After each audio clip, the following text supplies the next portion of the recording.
श्री राधे श्री राधे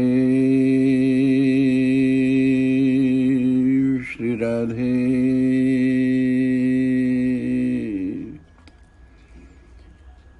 श्री राधे श्री राधे श्री राधे श्री राधे श्री राधे श्री राधे श्री राधे श्री राधे श्री राधे। शासन के अधिकारों से संपन्न हो कोई, बड़े पद पर प्रतिष्ठित हो या समाज स्वीकृत प्रतिष्ठा से संपन्न हो,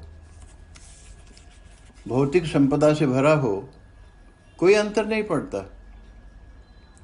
मानव मन दुर्गुणों से भरा है। कारण भी है इसका, सत्व रज और तम सर्वत्र तो समाये हैं। साधक को इन तीनों से ही ऊपर उठना होता है। ये त्रिगुण दुर्गुण तथा सद्गुण दोनों से संश्लिष्ट हैं।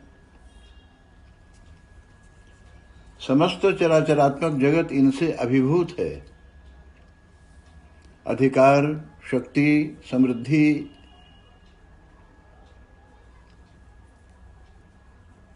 इनसे संपन्न व्यक्ति प्रायः दुर्गुणों का शिकार हो जाता है।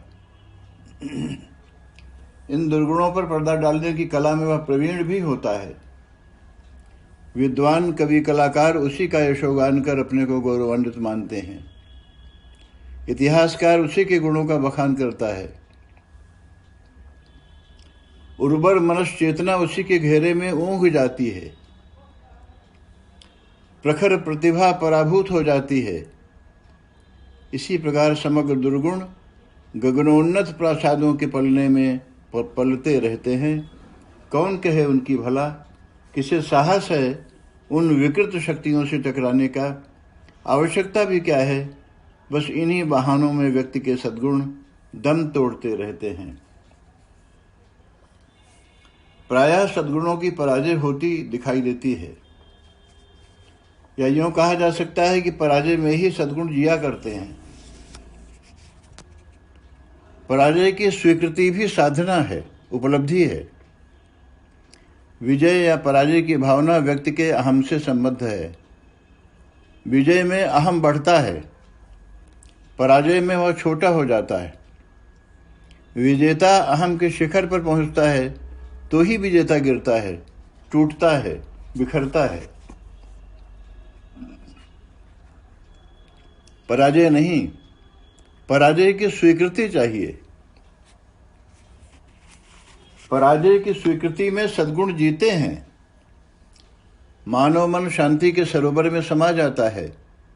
उसे किसी को जीतना शेष नहीं रहता। उसकी सीमा में सभी अपने हो जाते हैं। स्वपर का भाव मिट जाता है। विजय का भाव वासना है। यह वासना व्यक्ति को सर्व से पृथक कर देती है। व्यक्ति के जीवन में इसलिए संघर्ष है, टूटन है, भटकन है।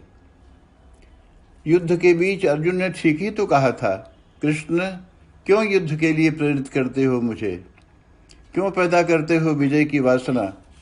विजय का उल्लास मनाएगा कौन, कौन सम्मिलित होगा विजय महोत्सव में।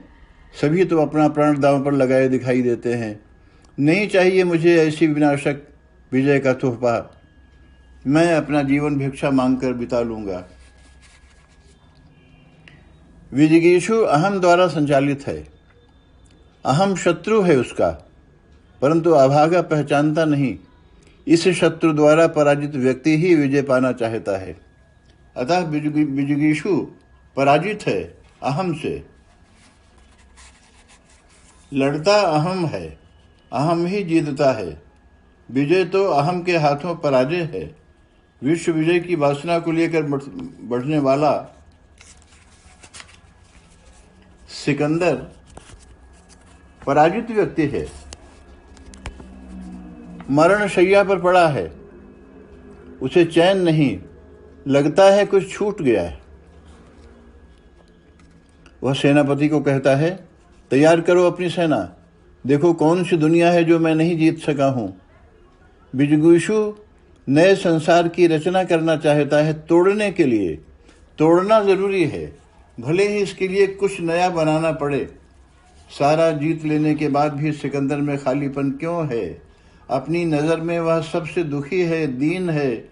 उसकी दशा तो उस सर्वविध संपन्न व्यक्ति के समान है जिसे रात में भी नींद नहीं आती। शीत ताप नियंत्रित भवन में रहते हुए भी रात आंखों में ही बीत जाती। ईर्ष्या होती है उस अकिंचन फटे चिथड़े में लिपटे गरीब से जो रात के सोनेपन में कंकड़ों पर पड़ा हुआ भी खराटे भर रहा होता है। तो सिकंदर की दीनता का कारण क्या है? सर्व विजेता विषण्ण क्यों है, डिप्रेस्ड? कैसी विडंबना है। विजय का यही परिणाम है। व्यक्ति कुछ पाता है, बहुत छूट जाता है। उसका ध्यान प्राप्त वस्तु पर केंद्रित होता है। वह भ्रमित है, मानता है कि उसे सब मिल गया है। यह जो भ्रम है सर्व प्राप्ति का, सर्व विजेता होने का, यही दुख का कारण है। व्यक्ति की उपलब्धि की वासना सदा आगे रहती है। उसे पाने के लिए वह छटपटाता है, व्यथित होता है। वह देख नहीं पाता उस शत्रु को जो उसी के अंदर घात लगाए बैठा रहता है। वह जीतता बाहर है, हारता है अपने अंदर। पहली हार अहम से होती है। अहम माने ईगो। ऐसा नहीं हो कि आप सोचें बार बार मैं अहम का प्रयोग क्यों कर रहा हूं। अहम माने मैं, अहम माने ईगो। अहम द्वारा संचालित व्यक्ति शांत कैसे रह सकता है? तो विजय पराजय की भूमिका है और पराजय की स्वीकृति विजय का महोत्सव है। भौतिक संपन्नता का व्यवहारिक महत्व है, परंतु संपन्न व्यक्ति ही सर्वाधिक दुखी है। आनंद की प्यास सहज प्यास है व्यक्ति की, परंतु आनंद के अगाध सिंधु को छोड़कर व्यक्ति छोटे मोटे ताल तलैया में ही अपनी प्यास बुझा लेना चाहता है। उसे पता ही नहीं है कि ये सब छूट जाने वाले सहारे हैं। व्यक्ति आनंद की खोज में केवल दुख को भूल सका है। दुख के भूल जाने को ही उसने आनंद मान लिया है। सिनेमा, संगीत दुख को भूलने के लिए ही तो हैं। हाँ, इनसे सुख मिलता है। दुख को भूल जाने में सुख मिलता है, पर आनंद तो बात ही दूसरी है। संपत्ति का, दुख भूलने के साधनों से संपन्न होने का आनंद से कोई संबंध नहीं। संपत्ति क्षणिक सुख की भूमिका निभाती है। यह सुख आनंद तो नहीं है। सुख दुख का अभाव मात्र है, आनंद की उपलब्धि नहीं। आनंद दुख का ही अभाव नहीं, सुख का भी अभाव है। आनंद विधायक है, निषेध से सर्वथा पृथक। दुख सुख दोनों का ही उससे कोई संबंध नहीं। सुख की खोज में व्यक्ति दुख का ही ढेर इकट्ठा करता रहता है। संग्रही ने दुख का ही ढेर तो बड़ा खड़ा किया है। उसके जीवन का सारा कर्तृत्व तो पंकिल हो गया है। दुख के अभाव की खोज में ही आनंद के अनंत स्रोत के केंद्र की दिशा ही भूल गया है। वह आनंद को खोजना नहीं है, पाना है केवल। उसे लाना नहीं है, जाने से रोकना है। उसे समझ लेना है, संभाल लेना है। संपत्ति में आनंद होता तो रावण जैसा प्रभुता संपन्न व्यक्ति विपन्न क्यों होता? क्या नहीं था उसके पास? त्रिलोक की संपदा चरणों पर थी। स्वर्ग तो खोखला हो गया था। एकमात्र वही शासक था। संसार की हर सुंदरता पर उसका अधिकार था, परंतु रावण का जीवन अति दुखी था। अंत तक वह भागता ही रहा, कभी विश्राम नहीं मिला उसे। राम लक्ष्मण को वह सामान्य ही नहीं, अयोग्य राजकुमार मानता है। पिता दशरथ ने उन्हें अयोग्य समझकर ही तो देश निकाला दे दिया। अंगद से वार्ता के दौरान वह यह भी बता देना चाहता है कि राम की पत्नी सीता का जब से मैंने अपहरण कर लिया है, तब से वह पत्नी विरह में कृशभीत हो गए हैं, और फिर रात दिन मेरा भय भी तो उन्हें गलाया जा रहा है। वह फटकारता हुआ कहता है कि अंगद, तू जिसका बखान करता है, ऐसे न जाने कितने मनुष्यों को हमारे निशाचर खाकर अपना रात दिन गुजारा करते हैं।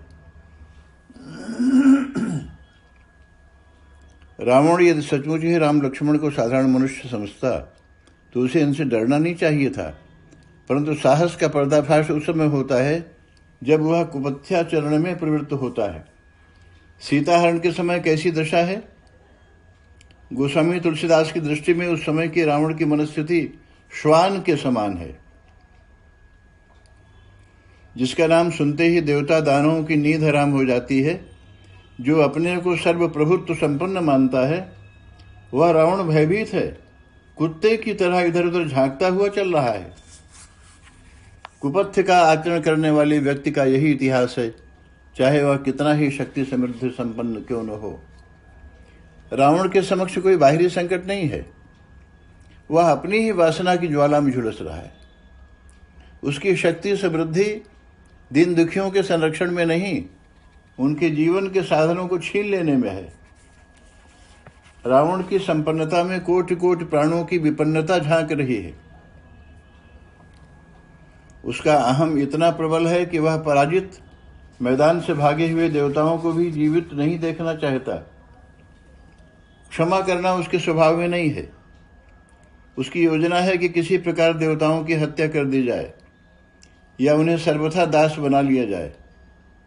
इस दिशा में उसका पहला कदम उठता है देवताओं की रसद भोजन सामग्री पर प्रतिबंध लगाने से। यज्ञ, श्राद्ध, तर्पण, ब्रह्मभोज आदि से ही देवता अपना भोजन ग्रहण करते हैं, अतः इन कर्मों पर प्रतिबंध लगा दिया जाता है। रावण की यज्ञ विरोधी भावना का यही रहस्य है। वस्तुतः स्वयं वह यज्ञ विरोधी नहीं है, उसकी समस्त उपलब्धियां यज्ञ से ही तो हैं। रावण का बड़ा दुर्भाग्य यह है कि अगणित पुत्र पौत्र के होने पर भी उसे वात्सल्य का कोई अनुभव नहीं। उसकी नजरों में अपने बच्चे ही सैनिक दिखाई पड़ते हैं।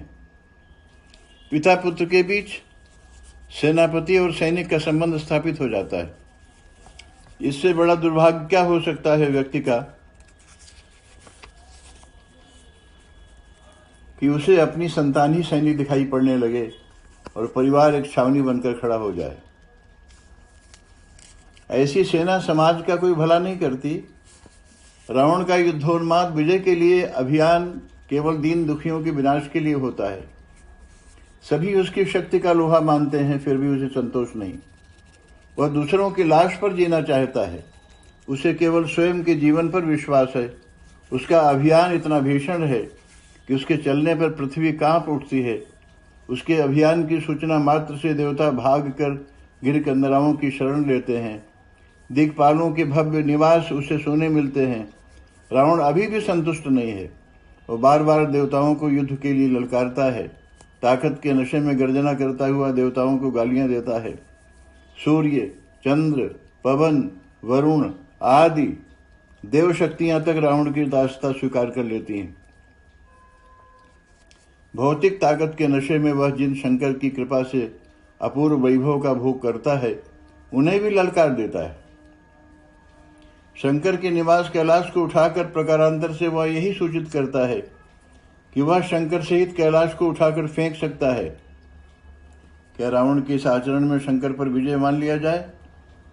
सच तो यह है कि उसका गुरुदेव शंकर के प्रति यह भाव ही उसके विनाश का कारण बन जाता है। अपने लिए एक भी तो सहारा नहीं छोड़ता। गुरु का सहारा बड़ा सहारा होता है। अहम के वश रावण उसका महत्व नहीं जान पाता है, जानना चाहता भी नहीं है। यही उसकी पराजय का रहस्य है। सर्वसमर्थ गुरुदेव शंकर अपने शिष्य की पराजय देखते रहे। चाहते तो बचा लेते, परंतु शिष्य जब गुरु से अपने को अधिक समझने लगता है तो गुरु का उदासीन हो जाना स्वाभाविक है। और राम सब कुछ सह सकते हैं, परंतु शंकर का अपमान नहीं सह सकते। शंकर रावण के ही नहीं, राम के भी गुरु हैं। रावण के द्वारा राम के गुरु का भी अपमान हो जाता है। ऐसी दशा में राम रावण को किसी भी मूल्य पर क्षमा नहीं कर सकते। श्री राधे श्री राधे श्री राधे श्री राधे श्री राधे श्री राधे श्री राधे श्री राधे।